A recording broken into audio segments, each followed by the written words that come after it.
Hey, Trudy here, and I am the owner of Profitable Stewardship Inc.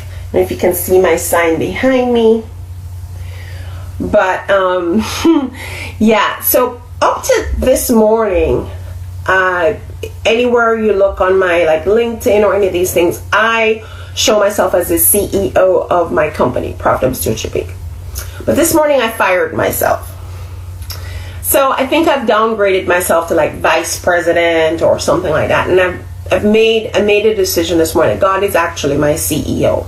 God is the president, head honcho of my business. Now, that may seem weird, but I took a walk this morning. I was in a really funky mood and didn't even want to do my workout.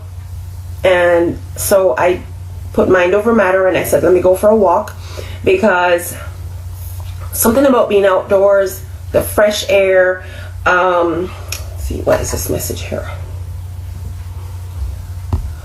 Being outdoors, the fresh air, talking to God, which is a lot of times when I go for a walk, I also pray. And that was exactly what I needed. So I really feel like God showed up this morning and my mood changed and it lifted from that funky, I don't want to do anything mood to pep in my step. My thoughts got clear. And one of the things that came to me was, I didn't have my phone. I had no distractions. I was just out for a walk. And guess what happened?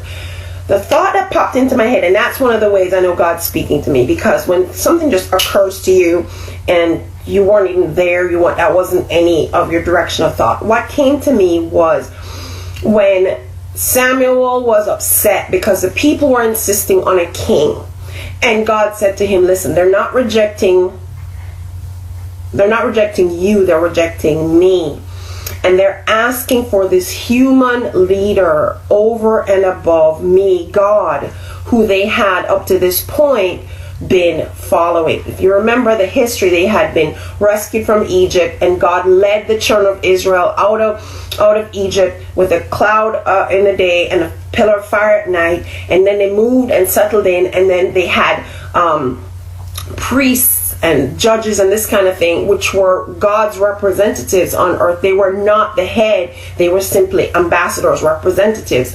And then they asked for a king, and that's when they got Saul, who of course let them down. Then they got David, and so forth and so forth. Now the point here was, when this thought came to me, it was because I had actually been asking the Lord about a specific thing.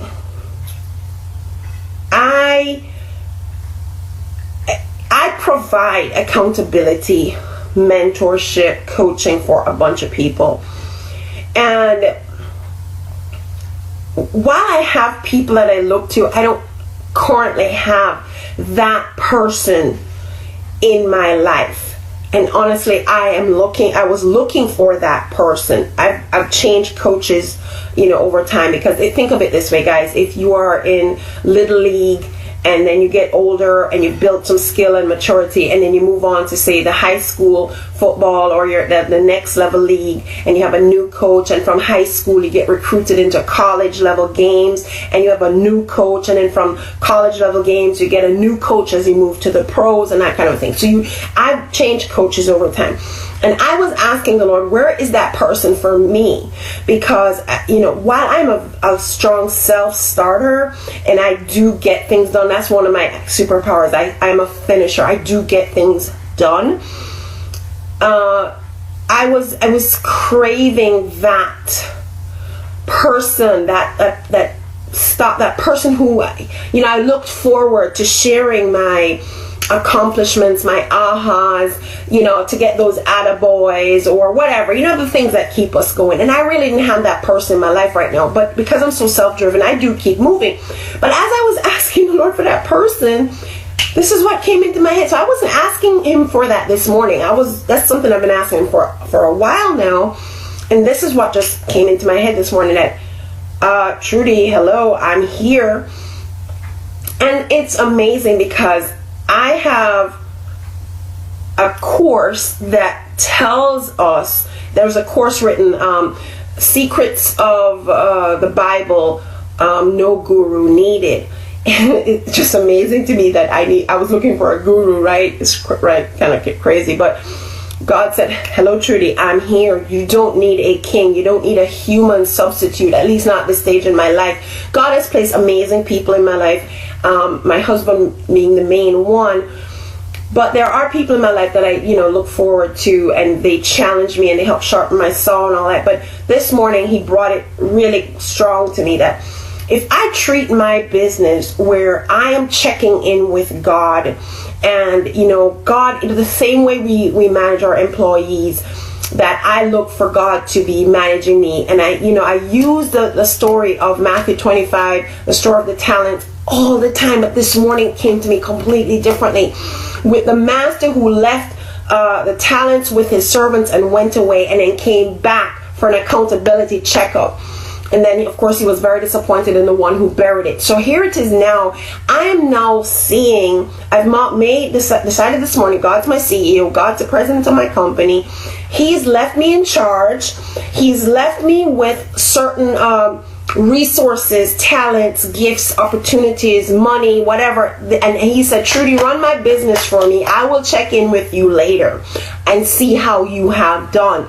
So this story took on a whole new meaning for me just in this one little moment. It's just like amazing. So I'll probably do a whole new training on this, guys, but I just had to share this fantastic aha with you. So if you are a Christian business owner, I challenge you to, if you don't have someone that you report to, because sometimes we have a board of directors or something, so you still have that group or people that you still have to, and that's very, very helpful. Guys, accountability, profitability, stewardship, checking in with people, progress reports, these things are very important. How have you done? Have you improved? Are you just wasting your life away, burying that talent, going back to God the same way He's made you? God, that's not going to get you any kudos, guys. You are going to get you wicked, lazy servant. That's not what I intend to hear in my life. So God's now my CEO. God's president, head honcho in charge, and I'm going to be running my business to say, okay, Lord, here's what you gave me. You gave me 5, here's 5 more. That's my personal goal, and I challenge you, Christian business entrepreneurs, Christian business owners, to think that way too.